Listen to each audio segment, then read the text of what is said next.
So a tri-foldable phone. That right now is what is rumored to come out this year by Samsung.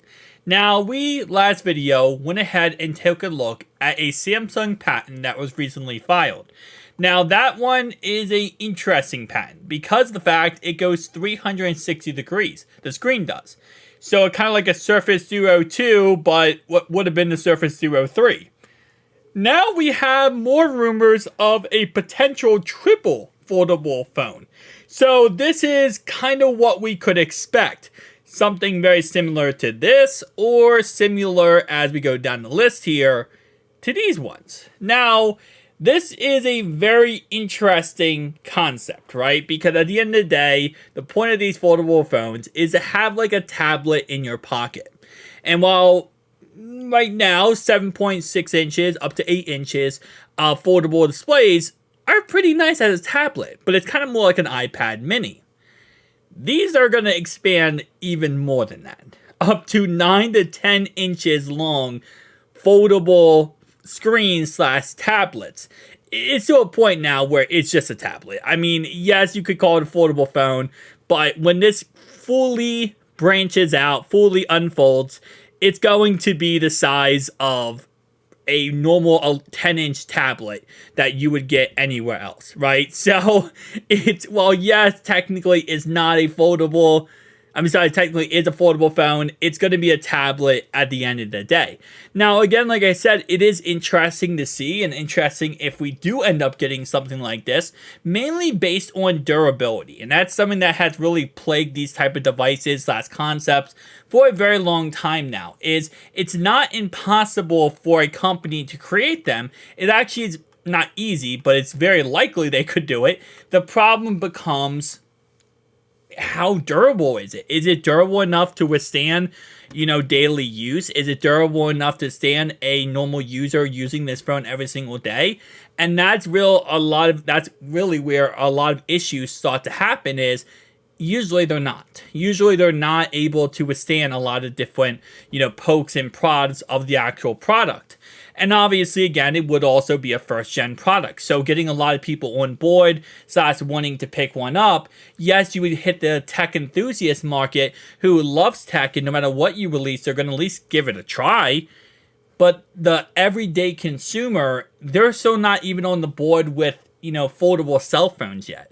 The average person is still like, yeah, I'll go candy bar cell phone. Give me the S24 Ultra. Give me the iPhone 15 Pro Max.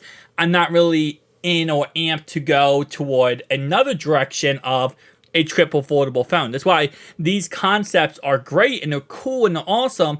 But the problem is, will they ever become more than concepts? Well, that takes a company like Samsung or another big company, Google, to say, we're going to take a shot in the dark. We're going to take a home run play here, and we're going to see, can it work out? And it takes a company that's okay or can withstand a failed product that they have to walk away from. Microsoft did it with the Surface Duo 1 and 2. They failed, didn't work, they got out of the industry. Obviously, Samsung's not going to get out of the industry because the foldable phone market / phone market in general is actually what's keeping their business going. If you look at Samsung's profits, they're actually negative. Like, they're not making much money when it comes to other things other than the phone division. The phone division for Samsung keeps the company afloat. Everything else, they're losing money on. Every other division, they're losing money on.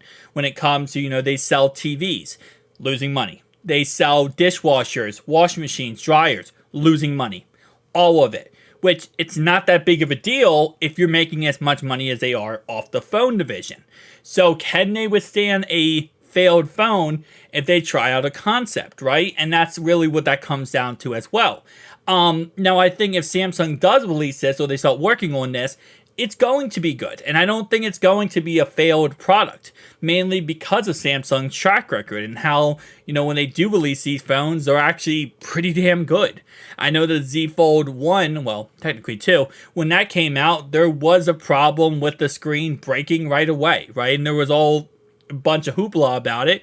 And that's just a problem with the, first gen of any product. So even if Samsung tries to dot their I's and cross their T's, there's still going to probably be issues with durability with a first-gen product. So I'll be interested. I really will. I will pick it up whenever it comes out. And I will review it on the channel, as I always do. I've reviewed pretty much every single Z Fold device so far in this channel. But the problem is, again, like I said before, is this really going to work? That would be an interesting situation to figure out. But definitely tell me down below your thoughts and opinions. I'll see you guys next one. Peace.